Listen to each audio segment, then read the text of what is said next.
Shalom, ici le programme Encouragement du jour partagé par le couple Venga. C'est l'heure de notre partage du jour. Très bonne écoute à tous.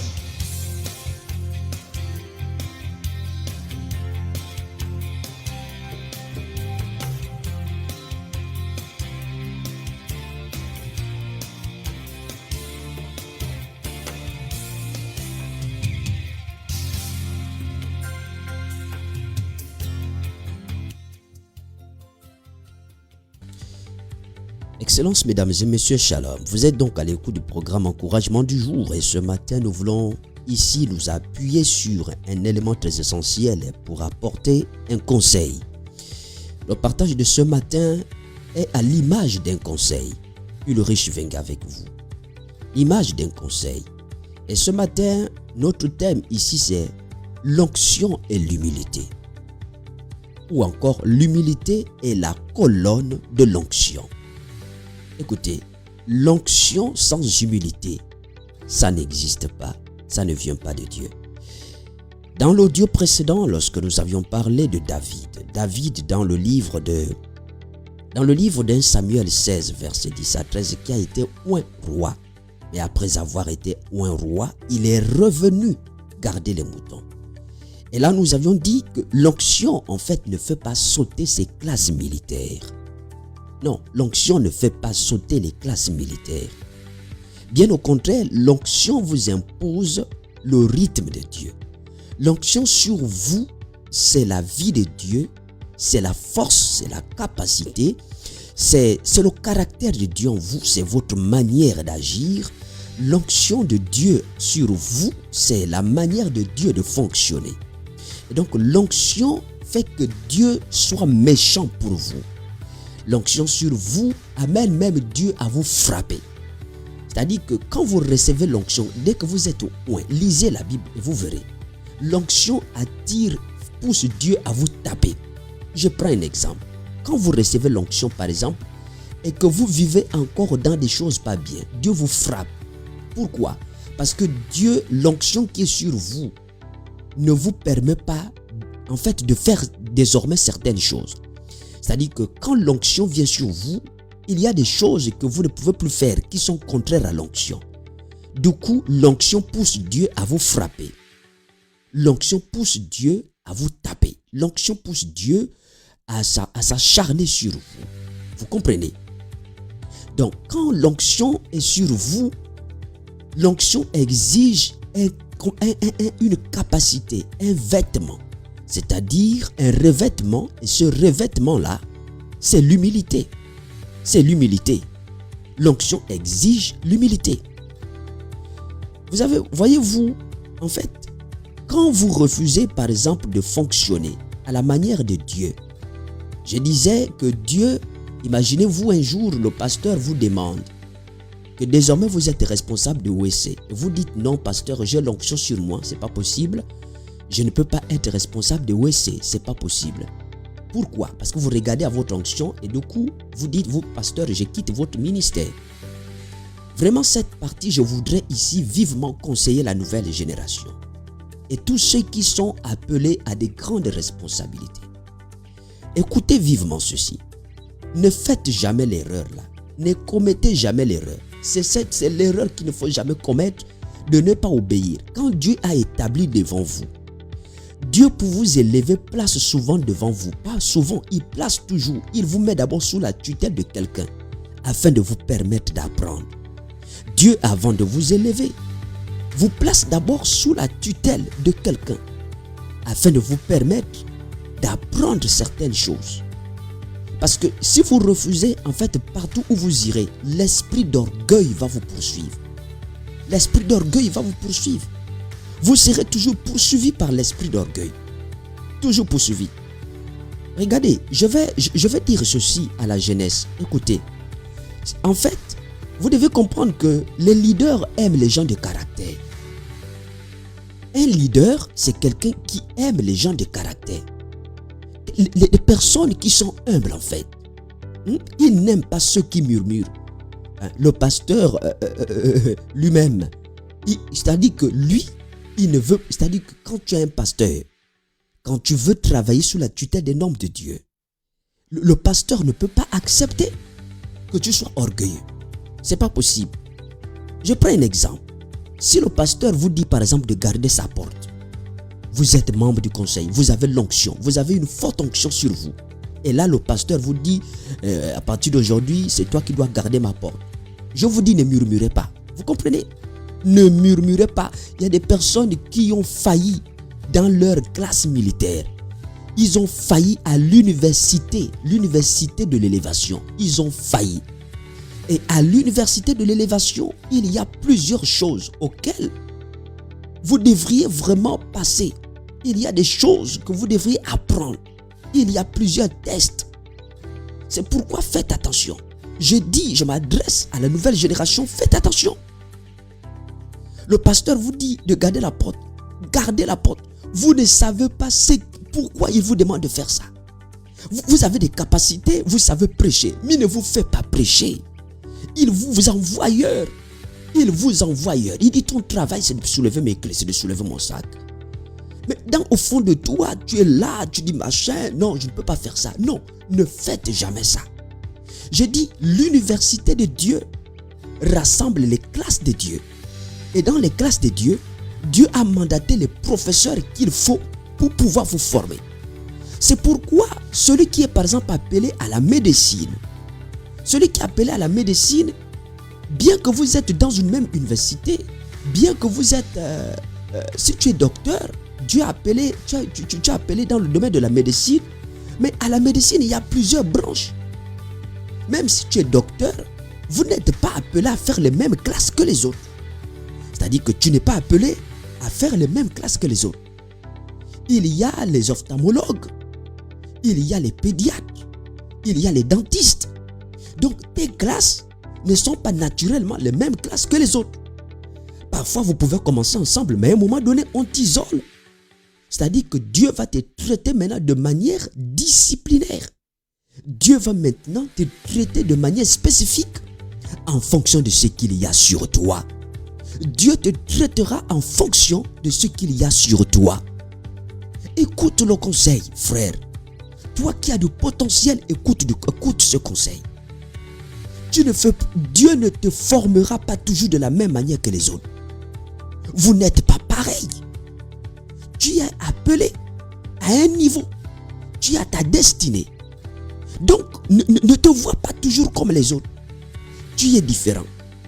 Pourquoi le pasteur va me demander de garder la porte? Mais ce que tu sais, en fait, ce que tu sais, c'est que tu ne sais rien. Si le pasteur te dit de garder la porte, garde mon frère.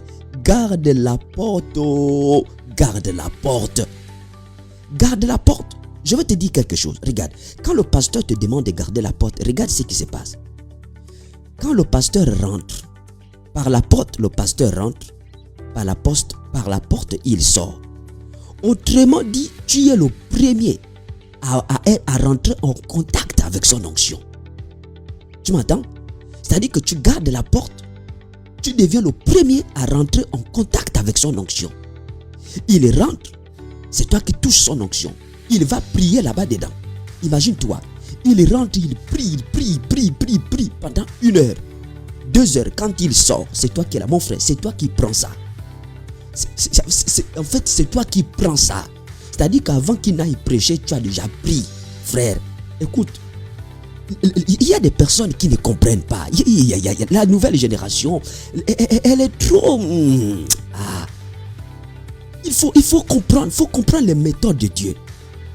C'est pourquoi si tu dis garde la porte. Je vais te dire, écoute-moi.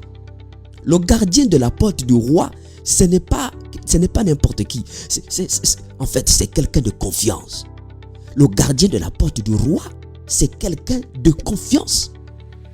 C'est quelqu'un de confiance. Le roi ne confie pas sa porte à n'importe qui. C'est-à-dire que pour être quelqu'un, un intime de Dieu, Dieu te confie les activités de la porte. Les activités de la porte. Tu es là. Les gens passent, ça ne ressemble à rien. Mais c'est toi qui soulèves le sac. C'est toi qui es là. C'est-à-dire que tu es là. Tu cours, tu ouvres la portière. Mon frère, si c'est la classe dans laquelle Dieu veut te faire passer, passe par là. L'humilité, c'est quelque chose. Regardez, écoutez, je vous dis quelque chose. Écoutez, pour terminer. Écoute-moi, mon frère. Tu dois comprendre qu'en fait, dans le domaine de l'humilité et de l'onction, regarde, on est venu un jour chercher David, pour terminer. L'on est venu un jour chercher David. Vous pouvez lire cela dans 1 Samuel 16, le verset 14 à 23. 14 à 23. Que Saul avait des mauvais esprits et cherchait un bon musicien pour la peser. Une personne parmi eux a dit ceci. Il a dit à Paul, il a dit à Saul, autant pour moi, il a dit, il y a David, le fils d'Isaïe. C'est un petit, écoutez, il dit, c'est un petit berger. Or, ils appellent petit berger qui? Celui qui a été oint. C'est un petit berger. Or, le petit berger, c'est celui qui a été oint. Le petit berger, c'est celui qui a été oint. C'est lui. Donc, il dit, c'est un petit berger. Et il précise en disant, l'Éternel est avec lui. C'est-à-dire que malgré le fait que c'est un petit berger, l'homme de la cour de Saül dit, l'Éternel est avec le petit berger. Mon frère, ce qui te fait, ce n'est pas ta taille. Ce qui te fait, c'est le potentiel qui est à l'intérieur de toi. C'est pourquoi je déclare au nom de Jésus-Christ. Je dis au nom de Jésus-Christ, le potentiel que Dieu a mis en toi va te distinguer. Ce n'est pas la taille. Ce ne sont pas tes finances. Écoute mon frère, le potentiel que Dieu a mis en toi, ça va te distinguer. Il dit, l'Éternel est avec lui. C'est le petit berger là. L'Éternel est avec lui. Mon frère, ce qui t'importe, c'est que l'Éternel est avec toi. Tu m'entends? C'est que l'Éternel est avec toi. C'est pourquoi, malgré les responsabilités, ne regarde pas parce que tu es au milieu des vieux, parce que tu as appelé à servir au milieu des vieux. Non, ne compte pas sur la taille, etc. Non, compte sur l'Éternel qui est avec toi. Alors je poursuis. Et il dit, l'Éternel est avec lui. Il dit, s'il joue de la musique, le mauvais esprit s'en ira. My God. C'est-à-dire que les païens sont convaincus que celui-là c'est quelqu'un. Lui là c'est quelqu'un. Il dit, s'il joue de la musique, l'esprit, le mauvais esprit s'en ira. Mon frère, quand tu connais la chose, c'est pourquoi sois un spécialiste. Sois un spécialiste. Qu'avec Dieu, il n'y a pas d'à peu près. Que l'on vienne te chercher parce que tu es un spécialiste. Ne te débrouille pas dans les choses de Dieu. C'est-à-dire que si tu es un prophète, tu dois être spécialiste dans ton domaine. Si tu es un docteur, tu dois être spécialiste dans ton domaine. Si tu es évangéliste, sois spécialiste dans ton domaine. Si tu es apôtre, sois spécialiste dans ton domaine. Est-ce que quelqu'un m'entend? Sois spécialiste. On ne se débrouille pas dans les choses de Dieu. Le Saint-Esprit en nous n'est pas venu pour qu'on se débrouille. Non, le Saint-Esprit n'est pas venu faire de nous des débrouilleurs, des gens qui se débrouillent. Le Saint-Esprit est venu, quand tu reçois le Saint-Esprit, tu deviens le spécialiste dans ton domaine. Je dis, tu deviens le spécialiste. La capacité, quand tu reçois le Saint-Esprit, tu deviens le spécialiste dans ton domaine. Est-ce que tu m'entends? Le Saint-Esprit fait de toi un spécialiste. C'est-à-dire, il y a des batteurs, mais lui là, il est spécialiste dans ce domaine. Il y a des officiants, mais lui là, il est spécialiste. Mon frère, il y a des gens qui prient, mais lui là, voilà, ça c'est son couloir. S'il prie, ça va passer. Il est spécialiste pour chasser les démons. Il est spécialiste pour réanimer les foyers. C'est un spécialiste. Il ne faudrait pas que tu sois quelqu'un qui n'a pas en fait de forme. Sois un spécialiste. Donc David était parti. On est allé le chercher parce qu'il était spécialiste. Maintenant, je voulais en venir à ceci. Écoute-moi. Ils l'ont reconnu comme un bon musicien. Ils ne sont pas partis chercher David parce qu'il était roi. Le David de qui il parle là, je suis en train de terminer, c'est quelqu'un qui a été oint. C'est le roi. Donc c'est le roi, mais qui pour le moment est parmi les moutons. Tu m'entends? Donc il est parmi les moutons, mais c'est lui le roi. Donc c'est lui le roi, il est parmi les moutons. Donc ils sont allés le chercher étant qu'un musicien. Et David est venu. Ils ne sont pas allés le chercher comme un roi, mais comme un musicien. C'est pourquoi je suis en train de dire, frère, il y a un temps où on ira te chercher, non pas sur la base de la capacité, de l'onction qui est en toi. Les gens iront te chercher d'abord sur la base de ce que tu fais physiquement, c'est-à-dire de la musique, de ce que l'on te voit faire. Mais c'est là-bas que tu déployeras ton onction. C'est-à-dire on va t'envoyer on va t'envoyer remettre on va dire les pommes. Nous arriverons à ce niveau. On t'enverra déposer des pommes, c'est-à-dire que tu es un coursier. On cherche un coursier. On ne cherche pas les hommes d'onction. On cherche un coursier. C'est-à-dire que les rois ont besoin de coursiers. Les rois ont besoin de médecins. Les rois ont besoin, c'est-à-dire dans la société, on a besoin d'un entrepreneur. Mais l'entrepreneur là, c'est lui qui a l'onction royale. Oh my God. C'est-à-dire qu'on ne va pas dire allez prendre quelqu'un qui parle en langue. On ne va pas dire allez, mais le roi ne dit pas allez chercher quelqu'un qui parle en langue. Le roi ne dira pas allez chercher quelqu'un qui chasse les démons. Non, le roi dira allez chercher quelqu'un qui sait jouer un instrument. C'est-à-dire qui a une vocation, qui a une formation. Mon frère, tu es économiste. On viendra te chercher pas parce que tu es quelque chose. On viendra te chercher parce que tu es économiste.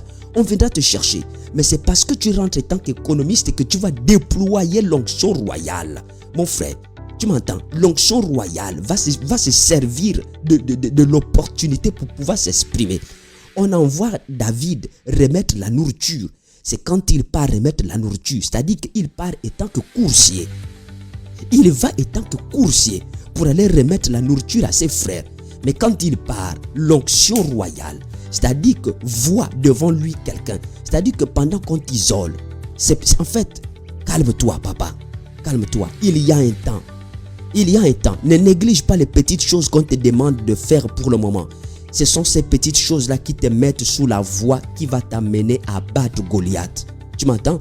Ces petites choses-là sont là pour contribuer à ce que tu puisses abattre Goliath. Donc reste là. Fais ces petites choses-là par lesquelles on te considère. Pour le moment, on te considère comme un musicien.